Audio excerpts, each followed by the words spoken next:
Well, it's Sunday, December the 10th, and wow, after today, there's only 14 more beers to go. Exactly 2 more weeks.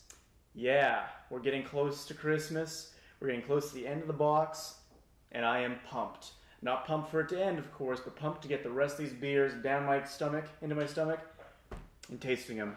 All right, so number 10. Number 10, here we go. Yeah, that's a tight one. Whoa, yeah, that's dumb. That would be a dumb move. Come on. It's a tan cap, so I think... Actually, I was wrong earlier. I was wrong. That wasn't always necessarily a unique one. Oh, ooh. Phillips Phoenix Gold Lager. Holy, I've never seen this one either. The name Phoenix pays homage to the rich history of brewing in Victoria, dating back to 1858. What began as a migration to the area in search of gold soon turned to brewing liquid gold for the people. The tradition lives on in a Phoenix Gold Lager, smooth malt character and a crisp, clean finish. A beer that stands the test of time. The more things change, the more they stay the same. It's not a Christmas one, but I still haven't seen this one before. Not even on their website. And a lager is a interesting thing to make a unique one of, because lager is often considered to be the default beer for people, despite the fact lager really only has existed since about the mid-1800s. Kind of interesting, but I guess it's just because, you know, all these like national lager brands like Coors, Molson, every country has a national lager these days, even freaking Saudi Arabia. No alcohol in it, mind you, but it's still there. Anyway, let's crack it open. Yeah, I think this is definitely getting chipped. It's giving me a lot of good years of service, but it might be worth retiring one day. Too bad.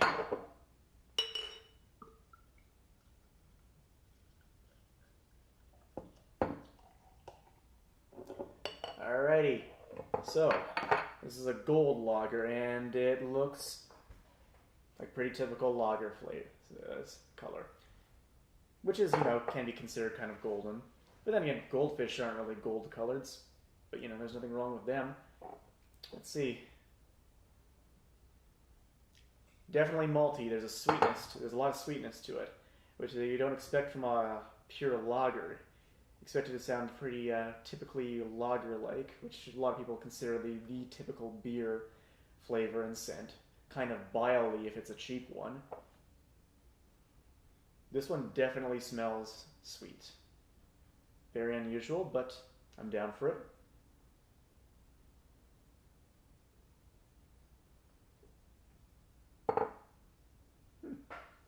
It's definitely very malty, which makes it taste strange for a lager. But it's not very crisp in comparison to what the bottle says. It just kind of slides down. It's carbonated. It's not flat, but it just kind of slides down.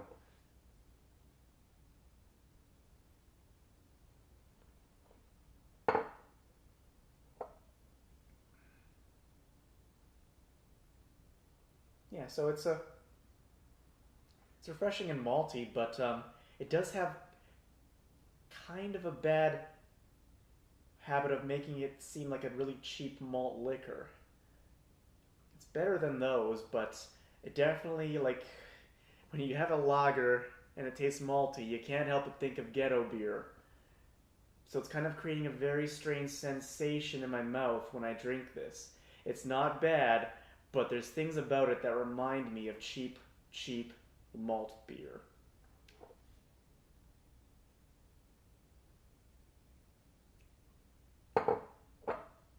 Yeah, so it's okay. It's only 5% by volume, normal beer volume. It's okay. I certainly wouldn't order it again if it does come alone. It's not worth trying on its own, but it's okay. Just gives a very weird sensation, because when you think of lager and malt, you think of cheap malt liquor, like Iron Horse here, or I don't know, what's that American one? Steel Reserve, is that what it's called? I don't know. We don't get it here, so I can't really comment. But that kind of cheap ghetto beer you consider, that's what this reminds me of. It tastes better than that. but still kind of mediocre. Anyway, I'm gonna head out now. Got work tomorrow, so 2 more weeks till Christmas, huh? Cheers.